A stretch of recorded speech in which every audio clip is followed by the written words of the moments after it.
Meus queridos, esta mensagem faz parte da nossa série de exposições no livro do profeta Ageu, iniciada há algumas semanas, cujo título é A Arte de Recomeçar.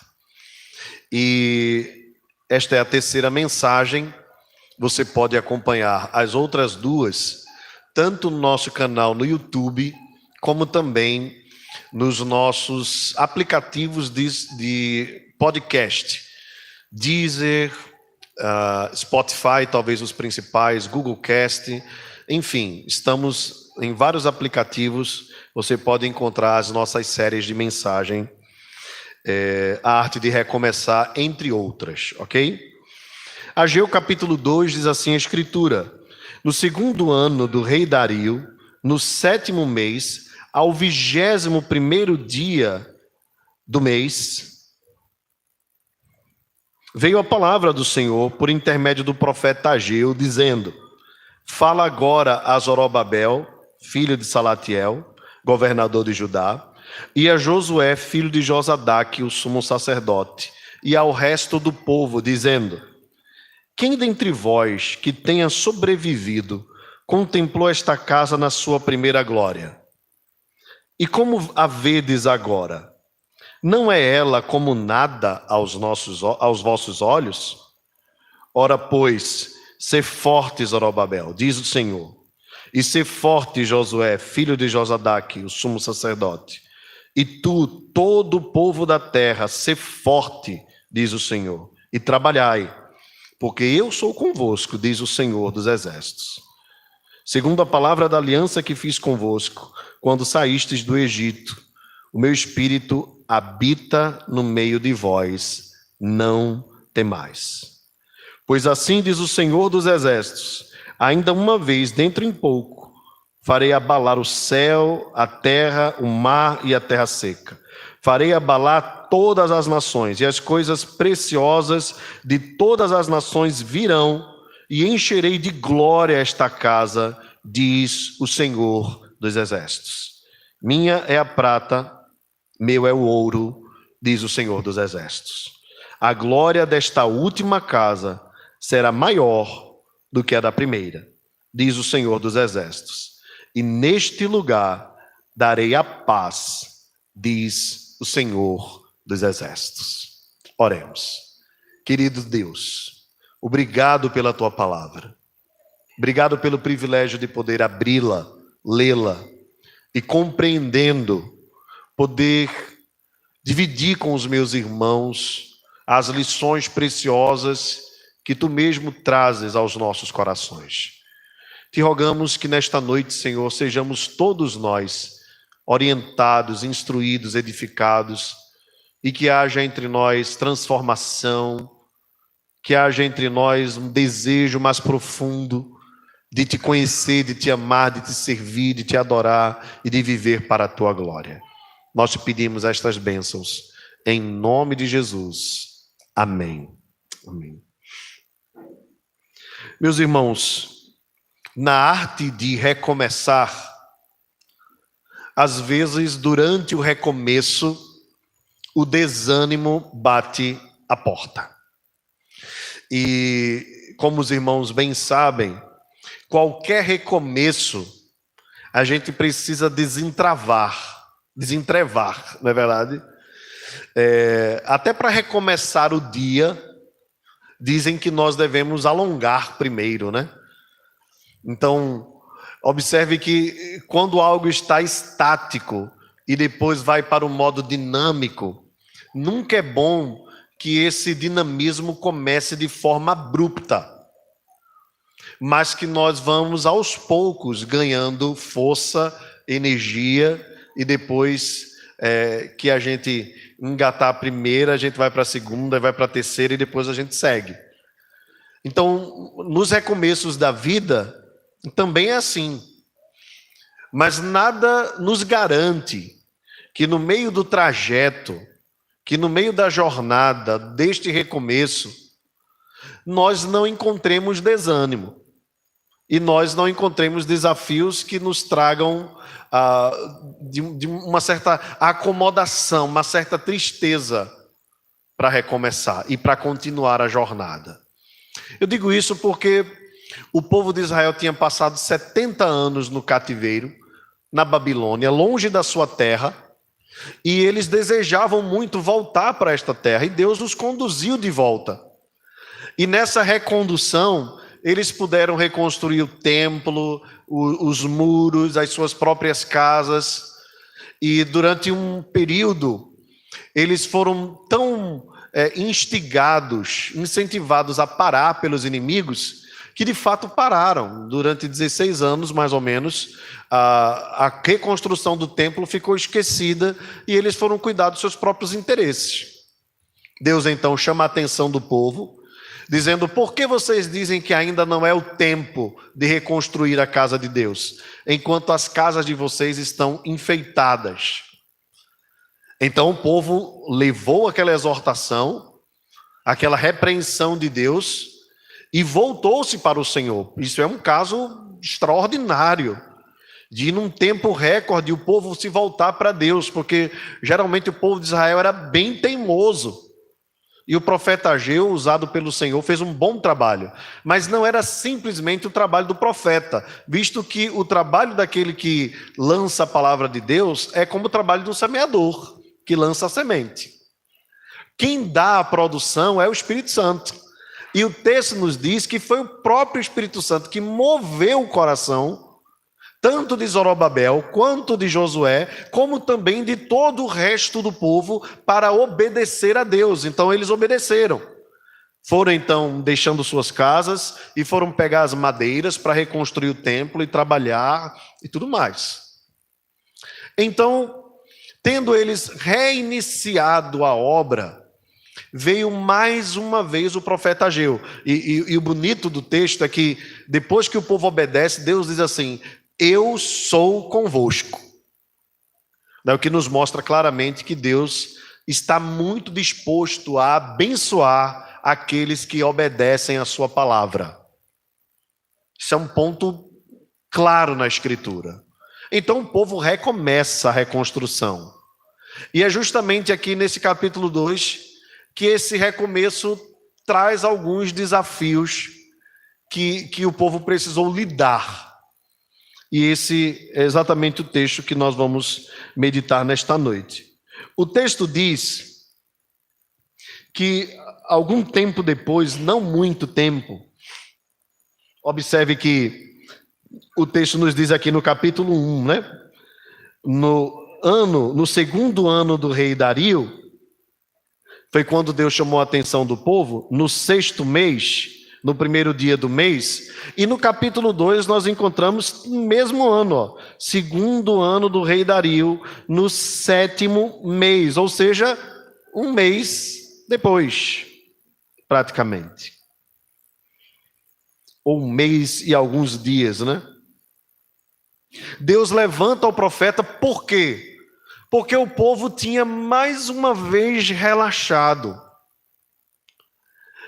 Se nós observarmos o texto assim, cru, nós não vamos perceber o que está por trás dessas datas. É por isso que, às vezes, quando nós vamos lendo a Escritura, a gente passa por genealogias e datas, e a gente não liga muito, né? A gente quer ir logo pro caldo mais grosso do texto. Mas esse detalhe aqui é interessante, porque neste período aqui, de um mês, era um período que acontecia algumas festas de Israel. Entre elas, a festa dos tabernáculos. A festa dos tabernáculos em Israel era a festa em que o povo se lembrava do tempo que estava no deserto depois que saiu do Egito.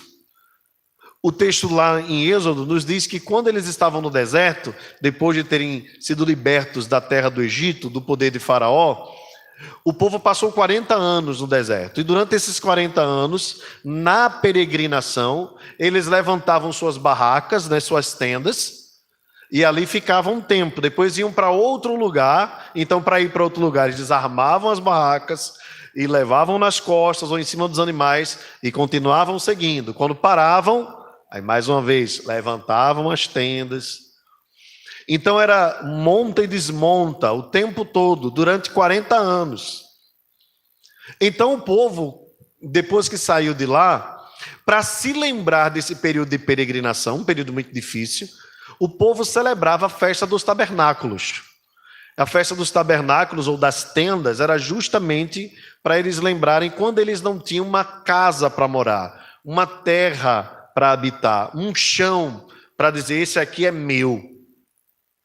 Você sabe muito bem, né, que hoje um dos grandes desafios da economia, né, ou do país como um todo, é a questão da casa própria, né?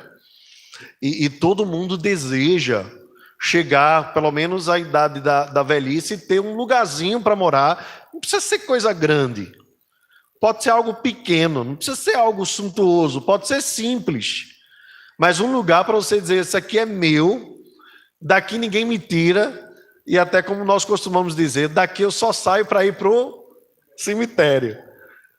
Né? Porque a questão da casa própria mexe muito conosco. E Israel, durante muito tempo, não teve casa própria, não teve terra própria. E depois que teve terra própria, foi levado cativo para a Babilônia, perdeu a terra, perdeu suas posses. Então, quando eles voltam para lá e começam a reconstrução, chega o período dessa festa.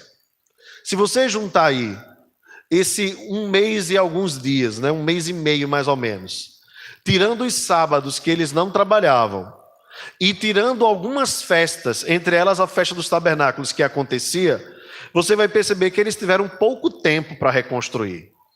Mas foi tempo suficiente para que eles dessem uma desanimada.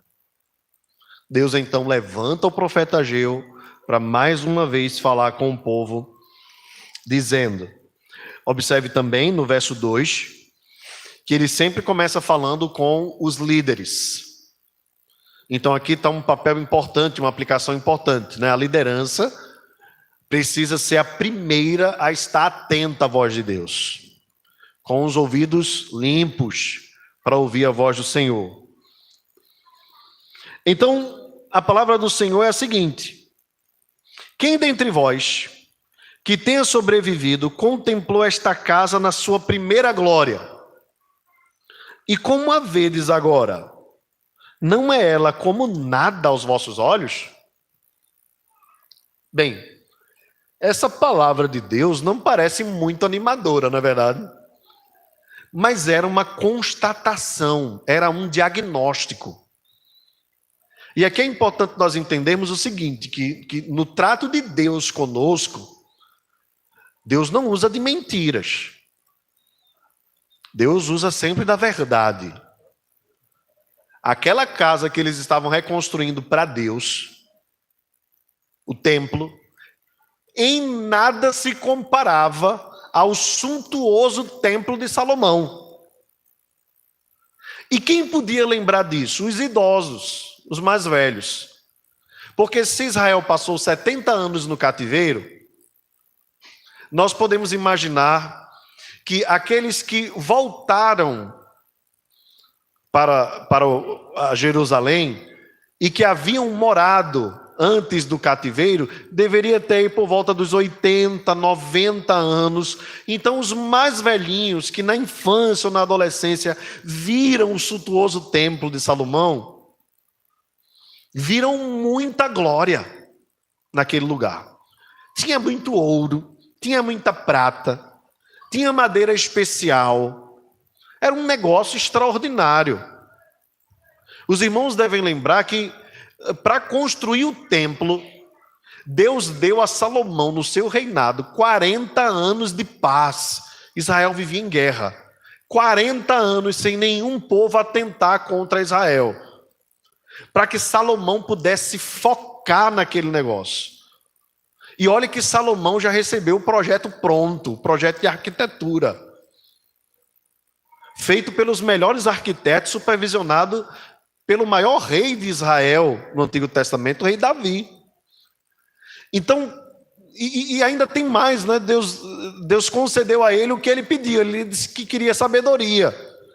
E Deus disse a ele: eu vou te dar não apenas sabedoria, porque você me pediu sabedoria, mas eu vou te dar riqueza, eu vou te dar glória. eu vou te dar prata, ouro, o que você precisar eu vou te dar.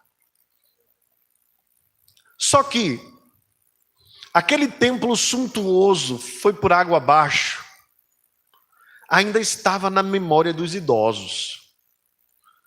E aqui vamos ser sinceros.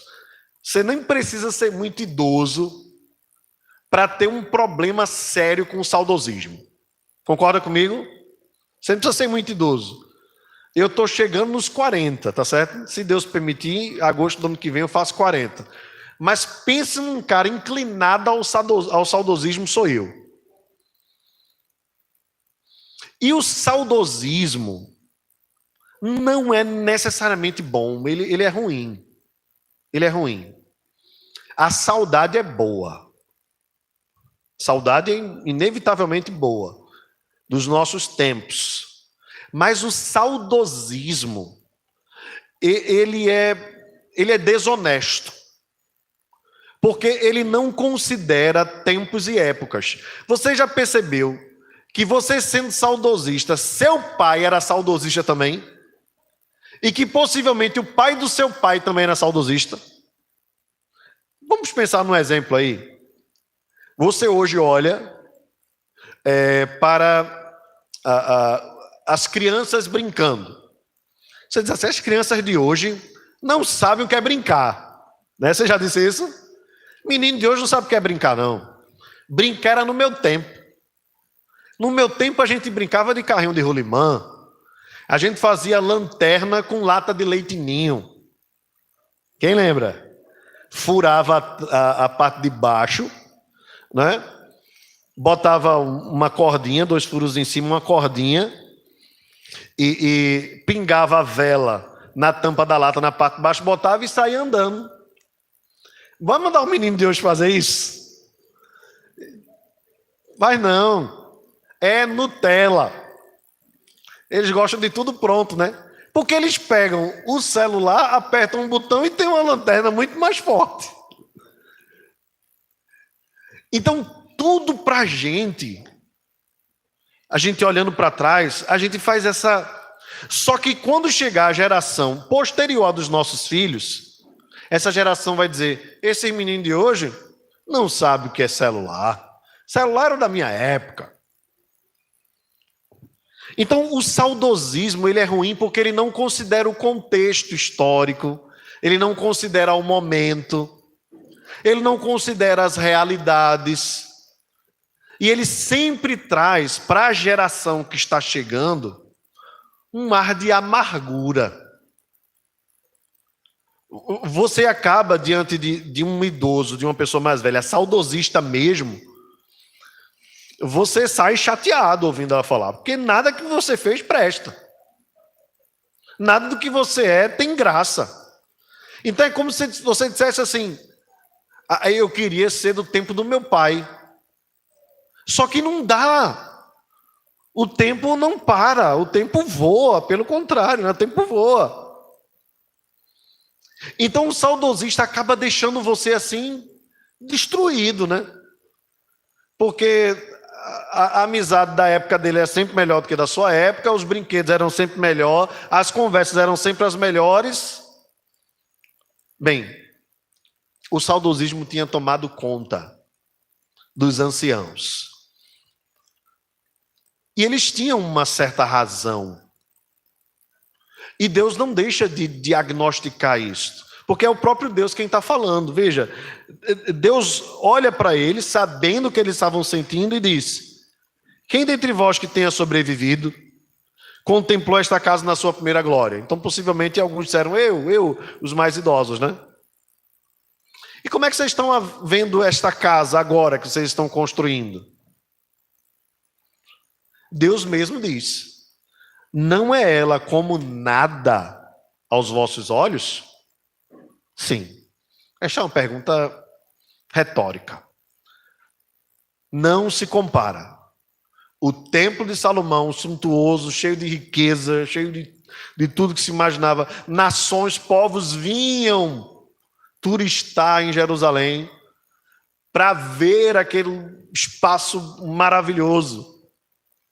Agora, uma casa modesta, inacabada e sem nenhum requinte. Então, diante do desânimo, da falta de coragem, da tristeza, da acomodação que essas coisas trazem, então você imagina os idosos chorando ali, olhando, dizendo: meu Deus, o que é que vai ser agora? Deus então se levanta e diz: ora, pois, sê forte, Zorobabel, diz o Senhor. Sê forte, Josué, filho de Josadaque, o sumo sacerdote. E tu e todo o povo da terra, sê forte, diz o Senhor. Eu queria primeiro lembrar você que a literatura hebraica, a poesia hebraica, ela é um pouco diferente da nossa. Quando em Israel se quer dar ênfase, então a repetição é muito usada. Então, nesse mesmo verso, um verso pequeno, você vê Deus dizendo para eles 3 vezes: ser forte, ser forte, ser forte. Porque Deus sabe que os recomeços, com as barreiras, os desafios que são encontrados, eles precisam de um forte encorajamento mesmo. Eles precisam de ânimo. E aí eu queria pensar com você os recomeços da vida, né? Quantas vezes nós não decidimos, assim como o povo de Israel, porque Deus chamou a atenção e o povo disse: ok, nós vamos obedecer. E começou a obedecer. E durante a reconstrução veio o desânimo.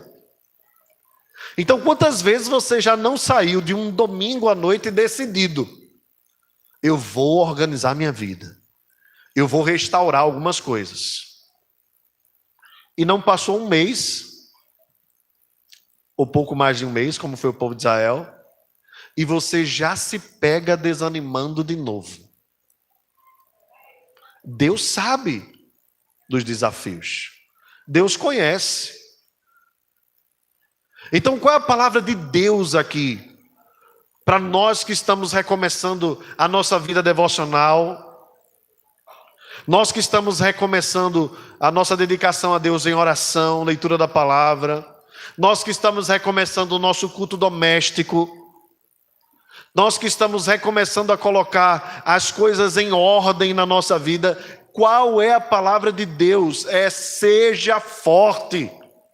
Seja forte.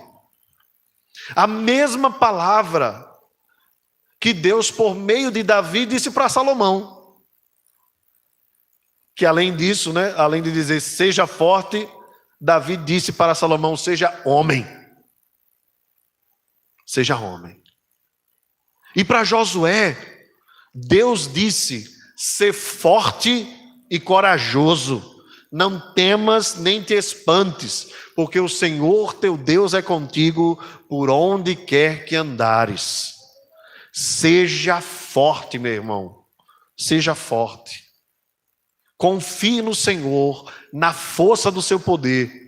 Não desanime em restaurar aquilo que precisa ser restaurado na sua vida. Se é a sua vida devocional, desanimou, deixou de ler, esqueceu essa semana, amanhã é um novo dia. Seja forte em nome de Jesus. Se é o culto doméstico, se é a restauração do teu relacionamento familiar, bronca no casamento, dificuldade com os filhos, e você já tentou recomeçar e a coisa parece que não progride, as barreiras têm sido às vezes intransponíveis, e muitas vezes, humanamente falando, são mesmo. Seja forte, porque Deus é contigo. Seja forte, não desanime. Se é pelo teu testemunho no trabalho, se é a tua dificuldade em colocar a tua vida em ordem, colocar as coisas no devido lugar, seja forte. Se você colocou um propósito de orar pelos seus filhos, mas muitas vezes você tem percebido eles caminhando por outro caminho, seja forte, não desanime. Se você tem evangelizado alguém, e esta pessoa parece não dar nem bola porque você está falando, seja forte, Deus é contigo. Meus irmãos, Deus está disposto a nos abençoar em tudo aquilo que nós sabemos com muita clareza, que é propósito dele. Agora, nós precisamos ser fortes. Nós não podemos desanimar nos primeiros desafios. Nós não podemos olhar para trás e ficar vivendo do passado, como os anciãos, como os saudosistas, idosos, que retornaram a Israel. Porque aquele era outro contexto. Aquele era outro contexto. Não se compara a contextos. Então, às vezes, os mais jovens dizem assim, não, eu não vou voltar a evangelizar. Eu evangelizava muito quando era jovem, quando era jovenzinho, adolescente. Aí eu evangelizava muito. Mas hoje eu já não evangelizo mais. Seja forte. Retorne. Agora, você vai perceber, se você já virou adulto, se você casou, que você não vai ter mais o mesmo tempo que tinha antigamente. Nem a mesma pegada que tinha antigamente. Então, às vezes, nos ministérios da igreja, né, os mais velhos, né, e eu vivi igreja a minha vida toda, então, às vezes, a gente é tomado por esse saudosismo para dizer assim, jovem mesmo era na minha época. Eu já disse isso várias vezes. Eis aqui a confissão do pecado. Jovem mesmo era na minha época. Acampamento eu estava em todos. Né, Eric? Nós estávamos.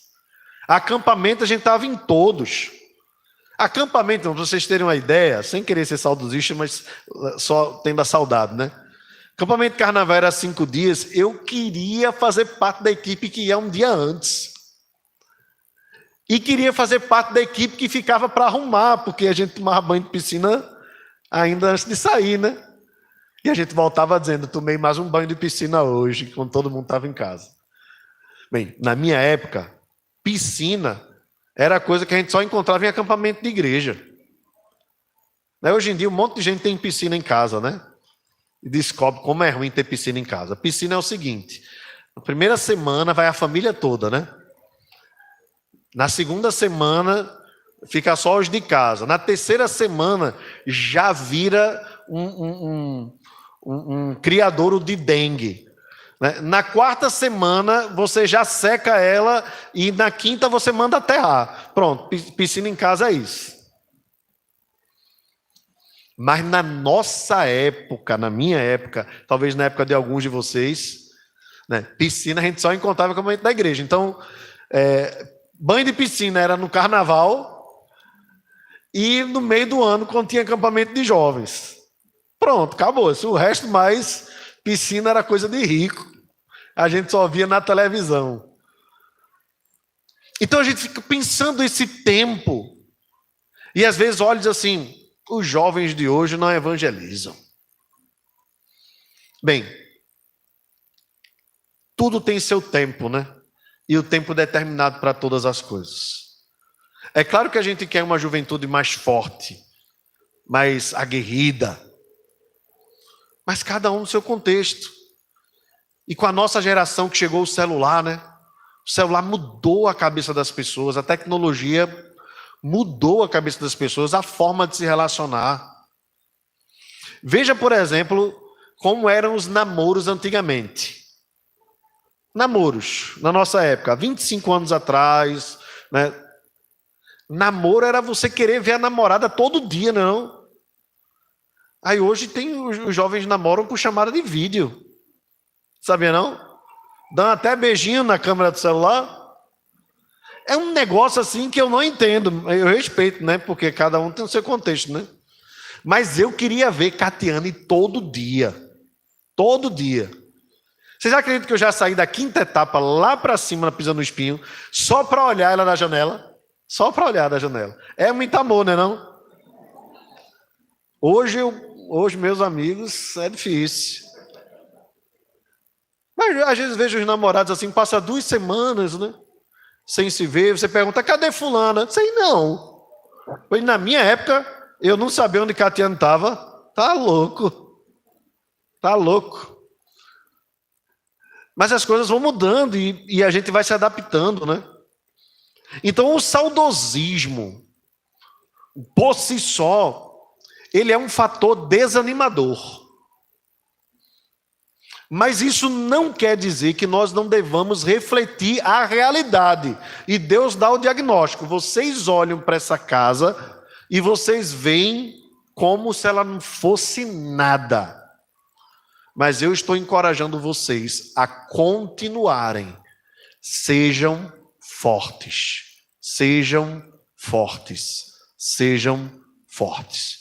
E quem está dizendo isso para vocês é Jeová Sabaote, é o Senhor dos exércitos, é o Deus que tem todo o poder, é o Deus que tem toda a glória, é o Deus que move tudo em favor do seu povo. Por isso, a palavra do Senhor ao povo é: trabalhai, porque eu sou convosco, diz o Senhor. Trabalhe, voltem a trabalhar.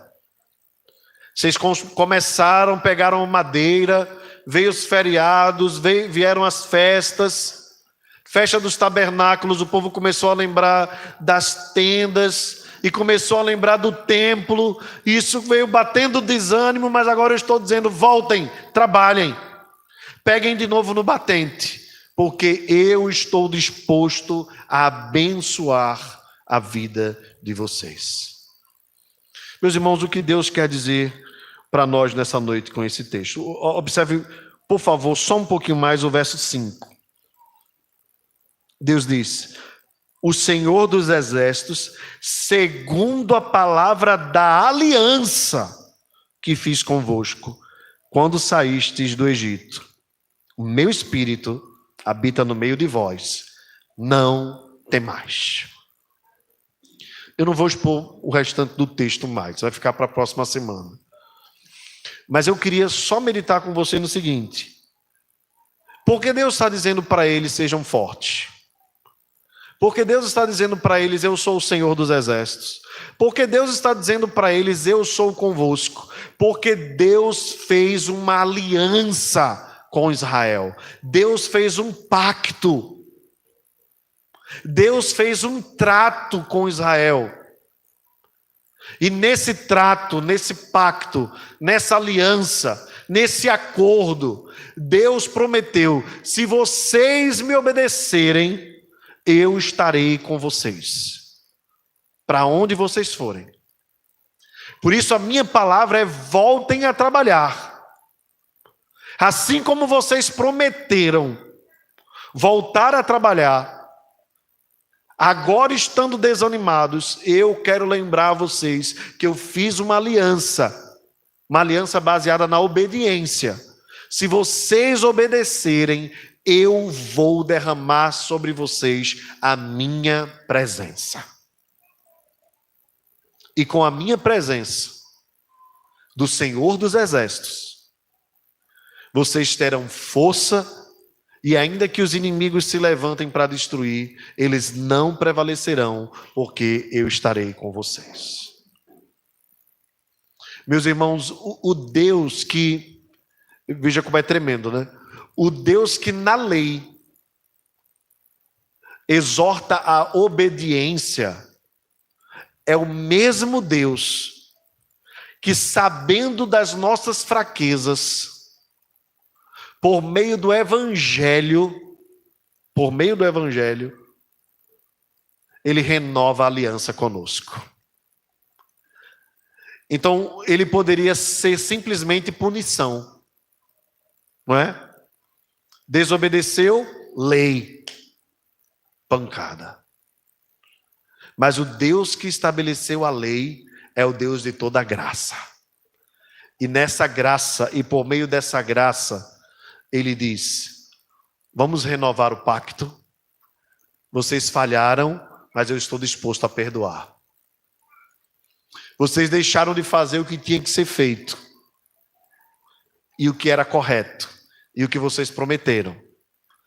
Mas eu estou disposto a dar uma nova chance, porque Ele é Deus cheio de graça, compassivo, tardio em irar-se, grande em misericórdia e em benignidade, disposto a caminhar conosco, mesmo diante dos nossos fracassos.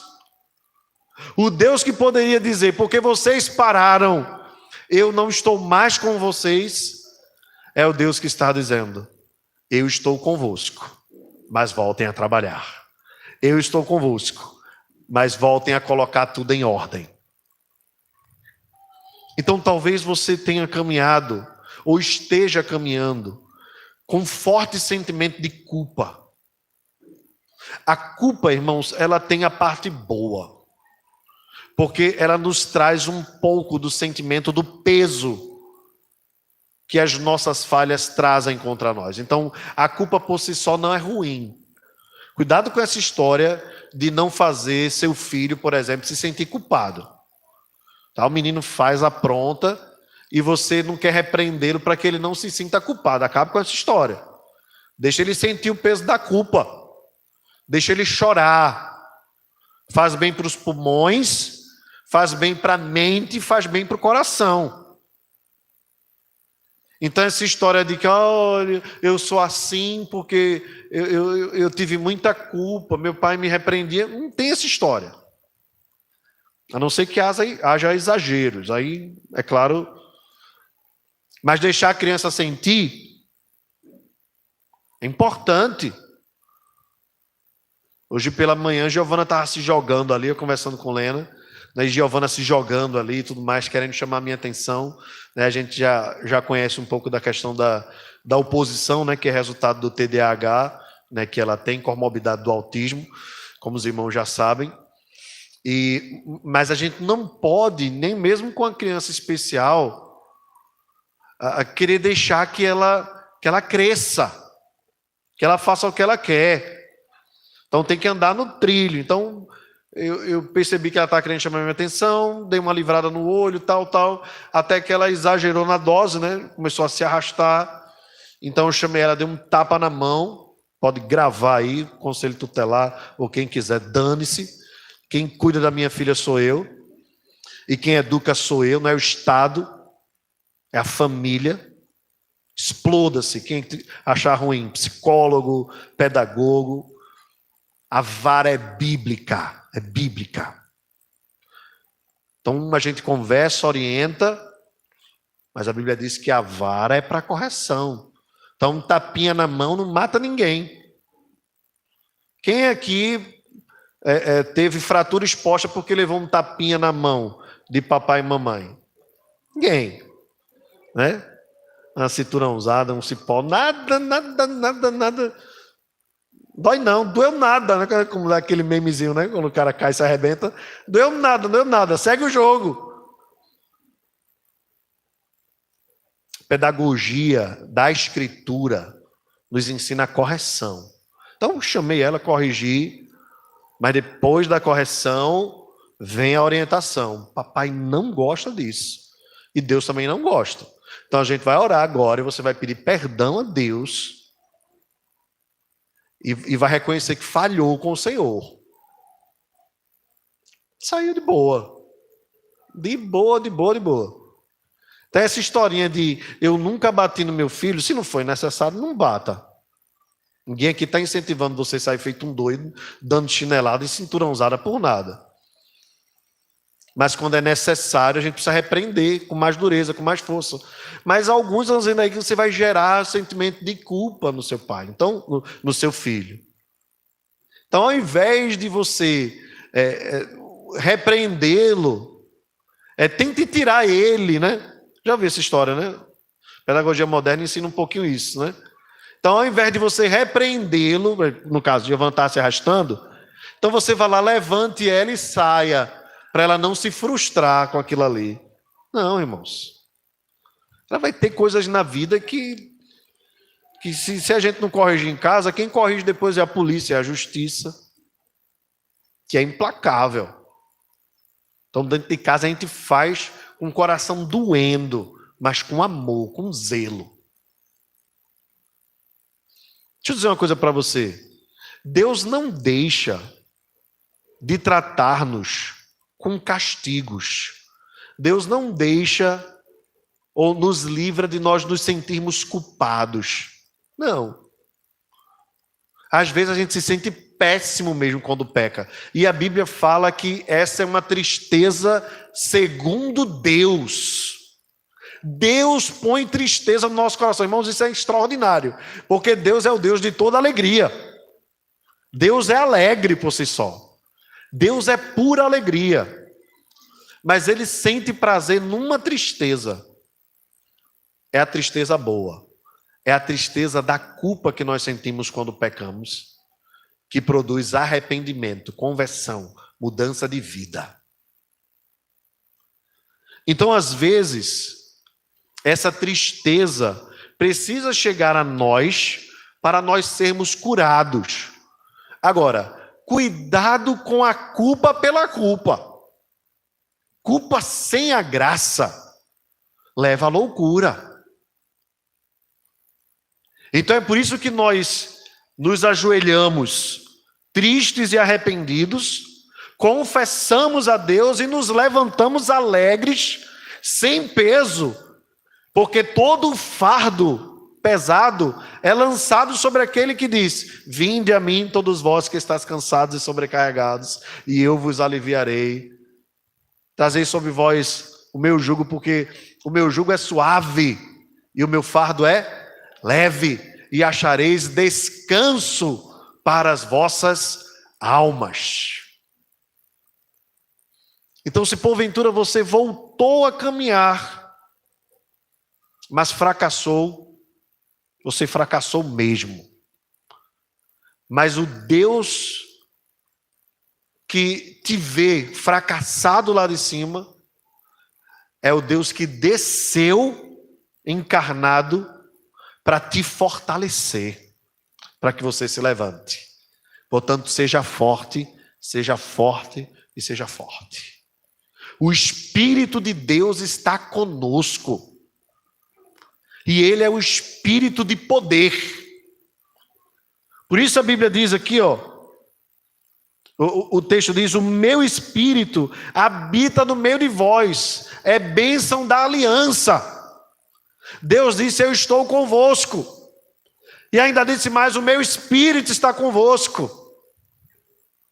E na outra semana a gente vai falar sobre a glória da segunda casa, que estava no meio do povo.